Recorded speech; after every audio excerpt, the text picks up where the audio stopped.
welcome to a new episode of the Erasing Shame podcast, where we have honest talk for healthy living. My name is DJ Chuang, one of the co-founders, since we started this podcast many years ago in 2018. And we're continuing those conversations and inviting different people to describe the experience of shame as Asian Americans. But we have all kinds of people that listen in.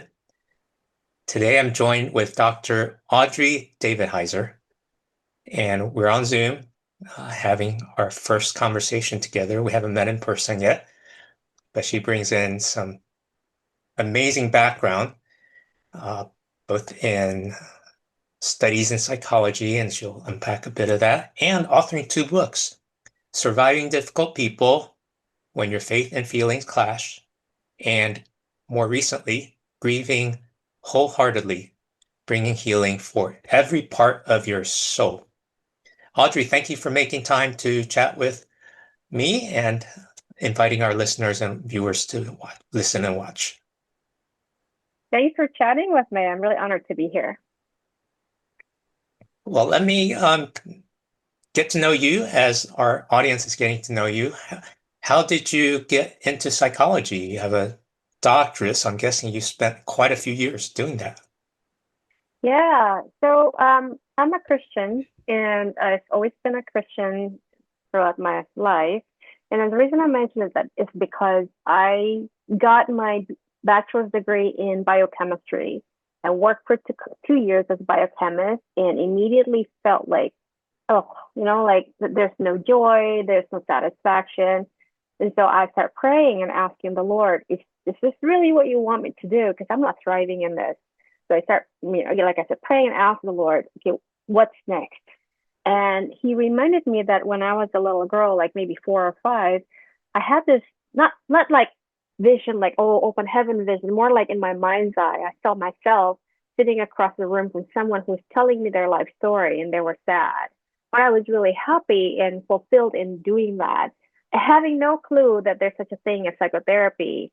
And yet that image was kind of given to me as a little girl. So fast forward again to working as a biochemist. And when I start praying, the Lord said, you've always loved psychology. And so why don't you pursue clinical psychology? And the rest is history. And how many years of study did you have to go through in terms of undergrad, graduate, and then PhD?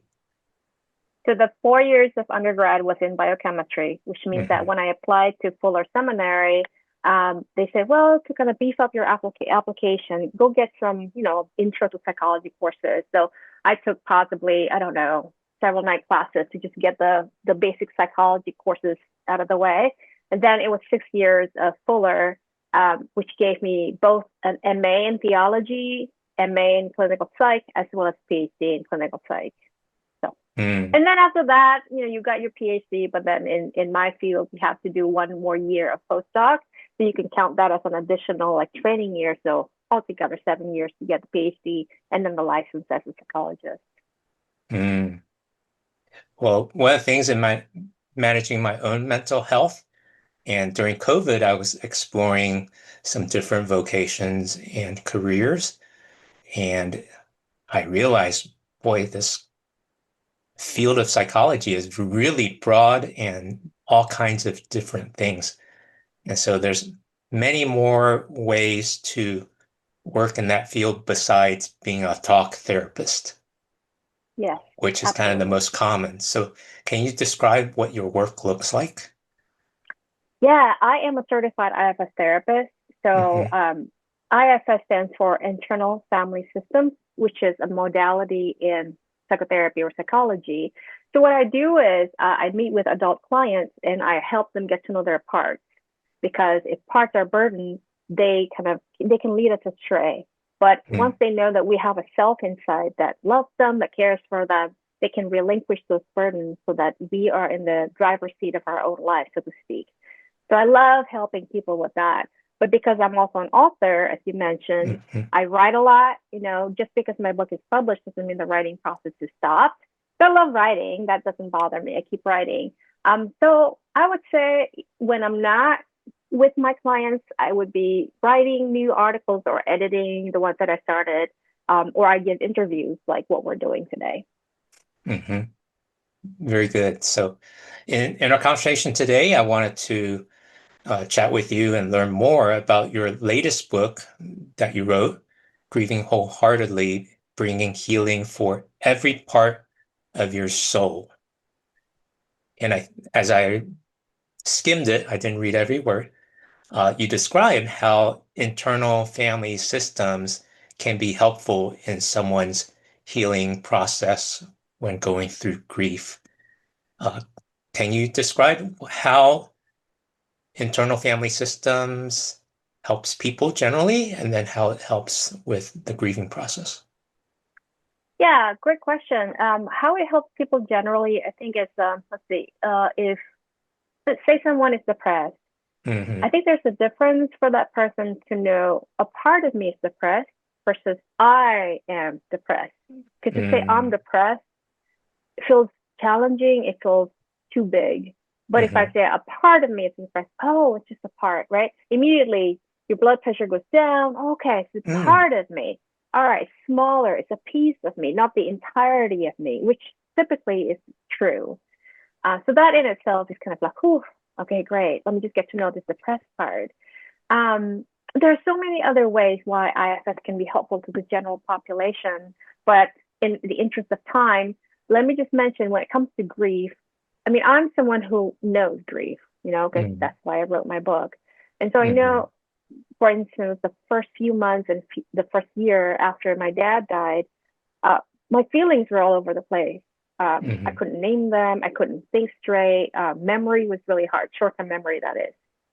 So, well, for people who didn't know about IFS, that could continue, and they might feel like, I don't want to even deal with my grief. It's too overwhelming. It's too messy. I don't hmm even know where to begin.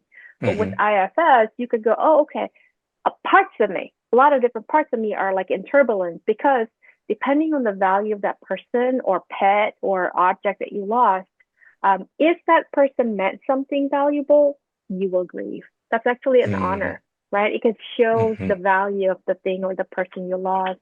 hmm But if you can say, okay, so a part of me is angry that my dad died too soon. Another part feels really shocked because his death was unexpected. Another part feels so sad and missing him.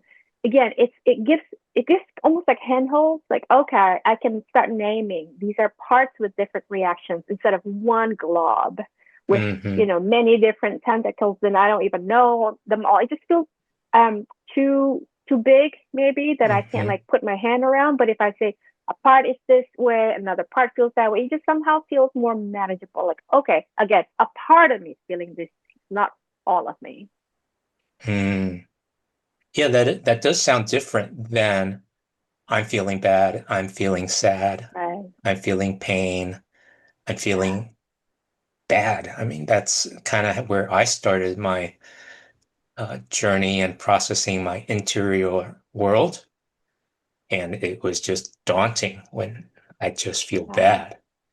And Yeah. then I think as you describe this as a part of me, that does make it feel, it does visualize it smaller. Right. But now I'm kind of like, well, when I'm feeling bad because I lost my dad and my dad passed away 13 years ago, um, how would I describe or put my finger on which part is feeling bad and sad? Is it my Yeah. arm? Is it my foot? Is it my Yeah. stomach? Yeah. So I would focus on me. Okay, where's Okay. the sadness? And then if you feel it, oh, it's somewhere in my heart, let's say, Hmm. then I would focus my attention to my heart and say, okay, part that is feeling sad over my dad's death, do you hmm feel like you're there? And you could kind of sense where that energy of sadness is. And if it feels like, hmm yeah, no, it is around my heart, then I would aim my attention there and just send some compassion, like, you know what? I miss him too. I'm so sorry that he was taken too fast. And you just be a friend to that sad part, or whatever the part is, but in this case the sad part, hmm and ask the part, do you want to tell me more about your sadness? Like, what is it that you're sad about? And just listen with an open ear and open heart. Kind of really no different than if someone you love comes to you and you just know that they're sad. Hmm. Most of us are going to say, talk to me. What happened? Right? Instead of Hmm. stay away. I don't really want to deal with your sadness. No, with a loving posture, with an open heart, we would say, come, like what we just said before, let's just take a sip of our tea together. Let's just chat. Hmm. How can I help you? Just talk to me. Hmm. And the act of talking to someone you love and trust can relieve a little bit of the sadness. So that's the beginning step. That's so good. That's a very kind and inviting gesture. And I also realize that for some of us in Asian or Asian American families, we don't get that invitation to safely talk about our feelings. We might get something like, oh, you shouldn't feel so bad, or you should get over it and get on with life. What's a better response to that? Yeah, so this, by the way, is another reason IFS is really helpful. Hmm. Because if your family or culture is like what you just exemplified, then you yourself can be that resource for the parts that are grieving or feeling ashamed or whatever they're feeling. So in the IFS lingo, we call it doing a U-turn. Hmm. Instead of going to the outside world looking, okay, who can validate me today? No, no, no. Let's do a U-turn, talk to the part that is sad or angry or ashamed, and I become the resource. I become the one saying, I'm so sorry you're feeling this way. I'm here Hmm. for you. Does that make sense? So Hmm. instead of looking to the outside person, I become that person and I comfort the one that is grieving or ashamed or whatnot. Hmm. So it's almost like there's multiple parts of you, and there are, so that the part that is able to think clearly or feel and be friendly and kind can, quote unquote, talk to the part that's hurting and struggling and confused. That sound right? Yes, yes, with difference in that Okay. there's me, the real me is Yes. myself. Okay. And so, no matter how horrendous the trauma of your or my or somebody else's background is, that person's self is untainted by all the bad stuff. So, you could have the worst day of your life. And if a part of you comes and say, this day sucks because of X, Y, and Z, yourself will have the compassion to go, okay, tell me more. And I'm so Mm, sorry that your boss fired you and your cat wouldn't even smile at you. mm, Cats typically don't do that anyway, but you know what I mean. Yourself is going to be there to like be patient, be compassionate. That's the nature of self. And mm, as a Christian, I look at self in IFS as our spirit with small letter S. mm, And so our spirit has the spirit of God living right in us. So that's why no matter how bad things are, our self, or in the Christian understanding, our spirit is there, and we are able to provide that resource, that help. okay. I think I'm getting more clarity on that. There's Okay. a core person and spirit or soul that's Yeah. the self, and then Yeah. there's parts of us around Yeah. above and weaved into Yes. that too. Okay. Yes. So I would say that the parts are parts of our soul. So there's a difference between the spirit and the soul. First Thessalonians Mm-hmm. 5:23 says that God Mm-hmm. created a spirit, soul, body. So the spirit is the real us, and the Okay. soul is the one with the different parts. Oh, okay. Because I know theologians and people really draw the Go line back just and forth about that. Yeah. differently. Yeah. Yeah. Yeah.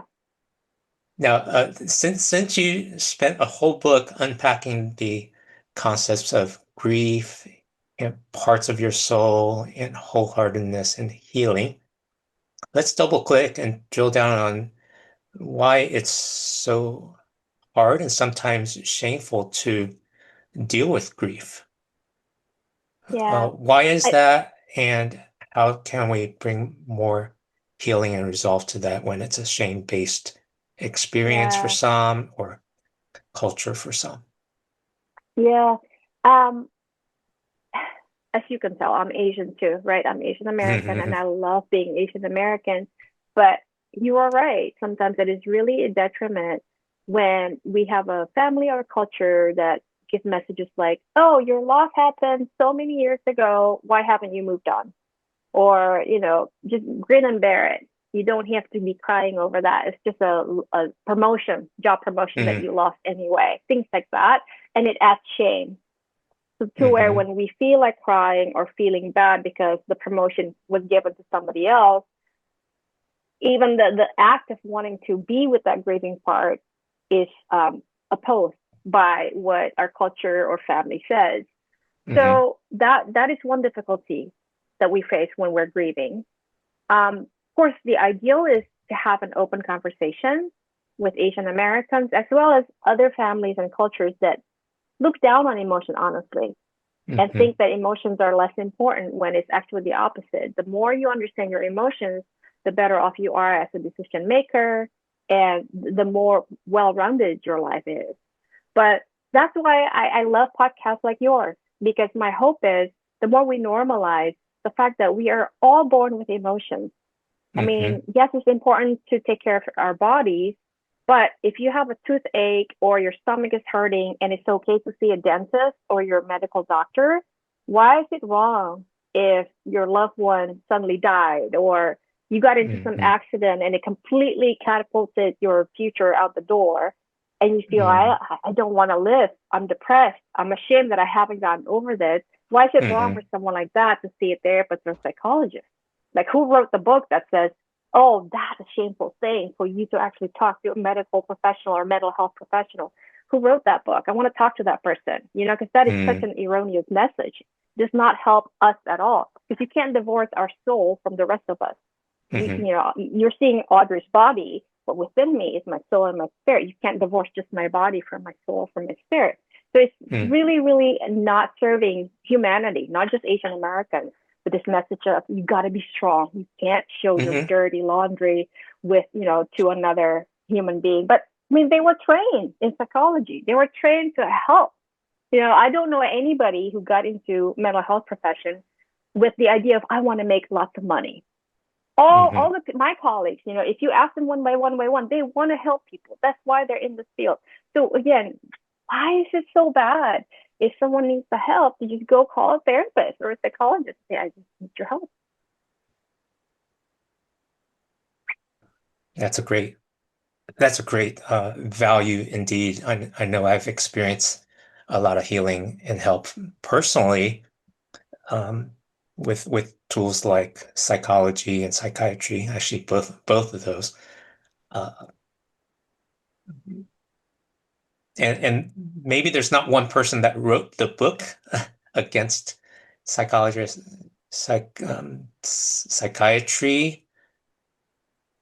but in many of our cultures, Asian and non-Asian alike, the book, quote unquote, the book that was metaphorically written is the socialization and things that are passed down from generation to generation to generation. And psychology and psychiatry are kind of new sciences that is still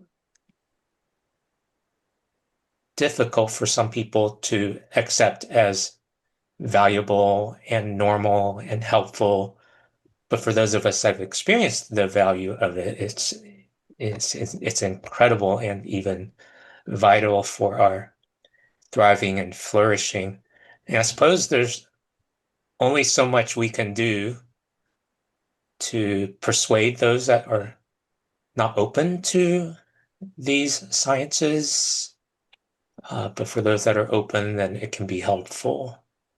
I'm not sure what your experience has been in navigating that. Yeah, lots of prayer, because you could try my patience. But I tell clients of mine, let's say they come in and they say, my significant other needs to see a therapist, but won't. That's very common. I say, yeah, I know, and I agree with you, but here's the thing, you work on yourself, because there's a difference between a self-led life versus a part-led life.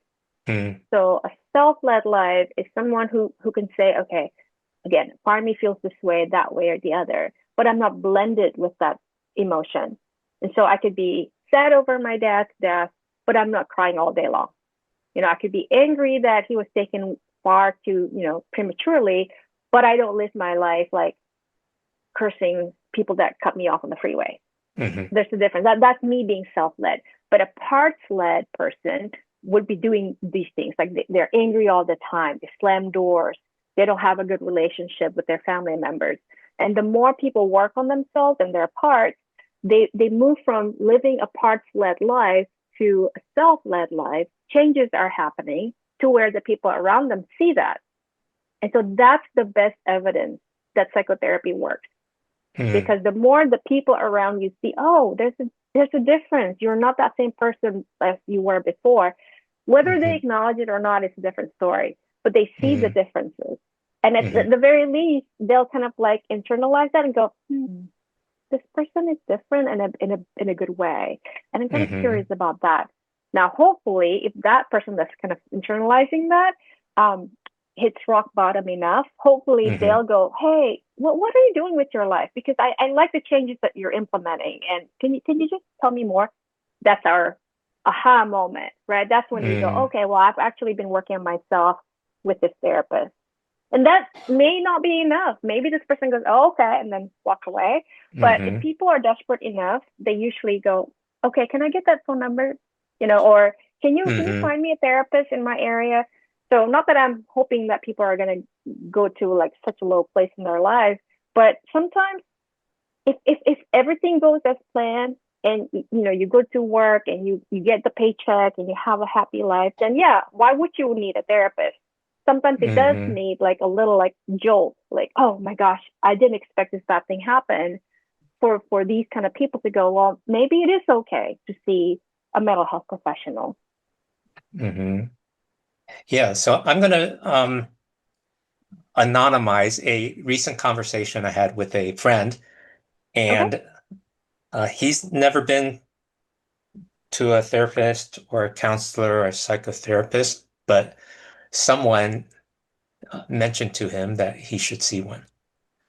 And because I have had years of experience, 20 plus years of seeing a therapist and working with counselors, I was trying to help him uh, decide who who to see and how to explain why he needed to see a counselor. Because that's often when I meet a counselor, that's often the first question they ask is, "What is your goal?" or "What's happening that you Mm-hmm. came to see me?"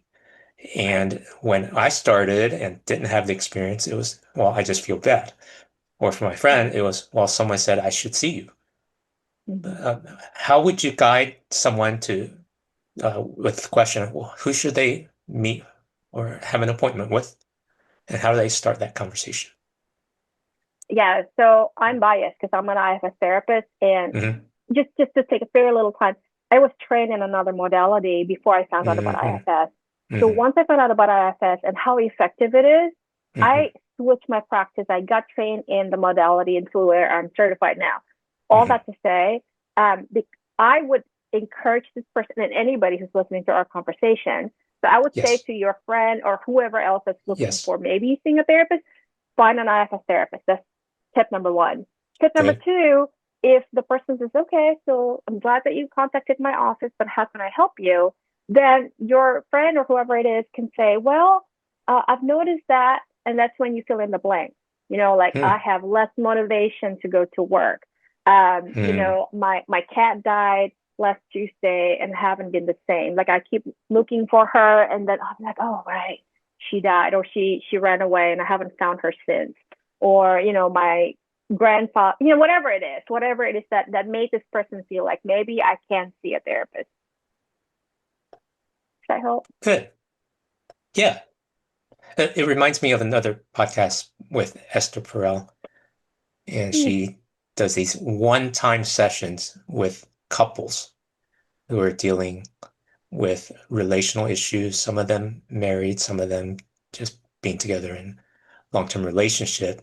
And one of the first things that she says, where shall we start? I love And so that. it's very inviting. And being people, we just have something on our mind. And that's a good place to start. And then the conversation becomes exploring well, where's the pain points, or where's the places you want to grow, or even as simply just where is the place you want to start talking. Yeah. Yeah, yeah. And on that note, I also want to be cautious that, Yeah. so let's say we create a fictitious person. Okay, Uh-huh. Andy. Um, Andy has a childhood trauma that is really horrendous, Mm. and he's afraid to even remember it in detail because just because. Mm-hmm. So the childhood trauma is buried down here. Uh-huh. There's a lot of other things that he can talk about. Mm-hmm. So his parts, talking about parts, can say, "Oh, let's talk about my work. Let's talk about my non-existent relationship. Let's talk about how my friends drink all the time. Let's talk about all the different subjects, but not Mm-hmm. touch this one that's actually Mm-hmm. driving all the pain in Andy's life." So that's the Mm-hmm. opposite side of. That's why it is helpful to find a therapist that knows what they're doing, so that yeah, Mm-hmm. we can talk about all this different stuff over here, but what is the core issue? What is that Mm-hmm. pain that's keeping you awake at night? Or the pain that makes you feel ashamed? Like, I don't really want to deal with Mm-hmm. people because if they only knew this was happening in my past, they would not want to be around me. Let's also not Mm-hmm. neglect that thing. Mm-hmm. There we are. We go to the point of pain and shame. And I think the assumption and the truth is all of us are living with some degree or some place where there is shame and pain because we're in a fallen world. And I say we can use all the help we can get. So there's places that I really appreciate having the safe space to talk with a therapist. Now, as you describe internal family systems, and as I have talked with Christian and non-Christian psychologists and people in that work, um, it's often a secular space, and there isn't a connection between psychology and faith. And you've done a wonderful work in your books to bring that together. So, to flip the coin a little differently, what can non-Christians learn from the value of faith, religion, and spirituality in a person's wellness and wholeness when they go through something like grief?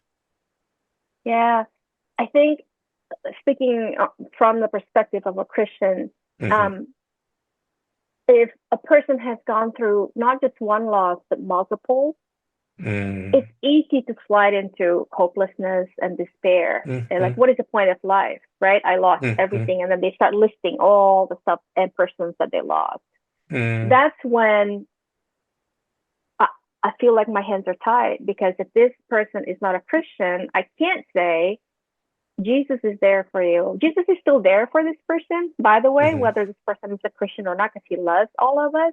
But Hmm. will this person receive his help? Now, as a psychologist, I am bound by ethical obligations. I can't talk about my stuff. I can't impose it on my clients, right? So if Hmm. this is a psychotherapy relationship, I'm not going to go into, well, but Jesus can give you the hope, especially if this client is already saying, I'm not a Christian, I'm not interested in all Hmm. that. Okay.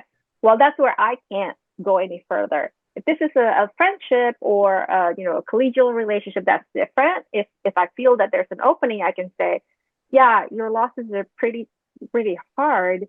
As a Christian, I can offer you the same resource, which is, do you want to just pray and ask the Lord to be with you? Because I found Hmm. His presence to be really comforting. I can do Hmm. that in a friendship or neighbors or collegial relationship. But that would be the primary difference of, do we want to invite the Godhead, the God of the universe, and all that into our work together or not? That's up to each Hmm. person, of course. Yeah, another way to say it, it's an additional resource that we can invite in and help us in dealing with whatever aspect of life. And this reminds me of another conversation I was having with somebody, that religion and spirituality has been part of the development and growth of the psychology field, and recognizing that all of us have some kind of framework and some kind of thinking and conviction about the immaterial part of us. That's Mhm. religion and spirituality. And I'm not sure which side of that lands on in terms of soul and spirit, but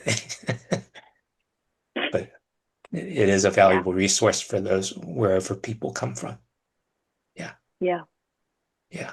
And then my closing thought is I really appreciate how you describe grief as loss of any kind rather Yeah. than just loss of a person, which is probably our first instinct when we think Right. of grief.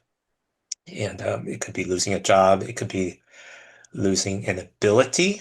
I'm getting older, so I'm losing Yeah. the energy I used to have, and Yeah. there's Losing all your kinds of youth. losses. Yeah, absolutely. Hope, your house, January, the Eaton fire, Altadena was Mm, wiped out. That's a huge loss. Yeah, so hmm I think that it's unfair to limit the definition of grief to just like in my case, my dad died. Oh, I'm grieving. Yeah, I am. hmm But so is someone who lives with their pet and the pet has to be put down. That's a major hmm loss. Yes, Yeah. very good. Thank you. Well, thank you for spending some time with me having this conversation about grieving wholeheartedly, bringing healing for every part of your soul. Would you share a closing thought and how people can connect with your books and your writing, as I found that you were on Substack? I am on Substack. Thanks for mentioning that. Dr. Audrey D. So it's Substack, Instagram, Facebook. Um, One closing thought is, like you see my clear glass, there's only a little bit of water left. Mm, And that's because I've been drinking it, yes, obviously. But if picture this glass as your life and mm, this water represents your grief, if you haven't really processed your grief, then you have very little space to do everything else, including thinking about your future, playing with your kids, being just, being a human being, because mm, a lot of your life is filled up with unprocessed grief or trauma. But the more mm, grief you process, the more you're opening up space in your body to where now there's more space to dream and hope again. Even though, mm. yes, that person or thing is lost and you can't replace them, but there's space here for what will happen. And that's one reason it's so important to process our grief. Well, that's good. That's a great uh, picture, metaphor, and helpful to understanding the process of grief and how it opens up space, energy in ourselves to experience more of life. Because even though we lost some things, there's still so much to be gained because life is such a Right. gift and valuable. Great. We'll add links to everywhere on social media, as well as your books at erasingshame.com in the show notes. Thank you so much, Audrey, for having this conversation with our Erasing Shame audience. Thank you, DJ. Okay. Bye-bye, everybody. Thanks for listening. Thanks for watching.